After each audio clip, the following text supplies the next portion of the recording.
In my practice, we see patients with diseases and disorders of the hand and wrist, all the way from carpal tunnel syndrome, trigger fingers, to distal radius fractures, to taking someone's toe and placing it on their hand to restore function of a thumb. Say, for example, if you were to lose your thumb, misplace it, or not really misplace it, but to lose it in a traumatic accident and you're left without a thumb, for example.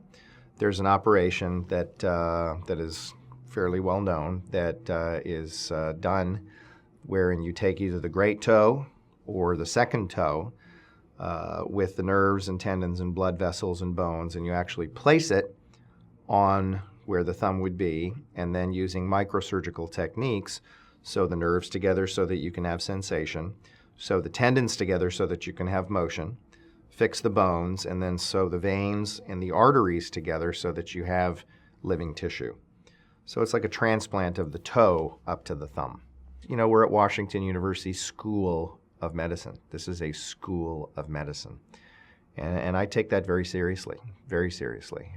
And I think it's wonderful to provide great care for patients, and I think it's wonderful to be technically superb at surgery, which we all are in our department.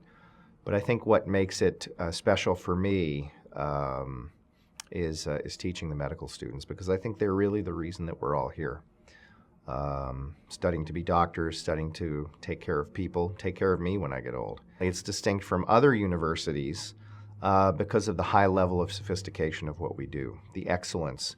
If you just sit around the table at a staff meeting or sit in the auditorium or in the audience during rounds, and you just look at who's on faculty in our group, it really is world leader after world leader. So the critical mass of interesting, interested, skilled people at the top of their game is really breathtaking, actually. I don't wear a white coat. I hardly ever wear a tie. I'm very casual. I'm very, some might say, familiar. I think the fundamentally important thing that I've learned, and this is something my wife, who's a social worker, taught me, is that people are scared when they go to the doctor, even for something simple.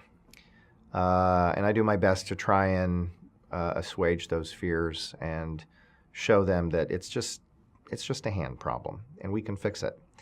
And if we can't fix it, we can certainly make them feel better, and we can help them live better and more functionally and in a more pain-free way.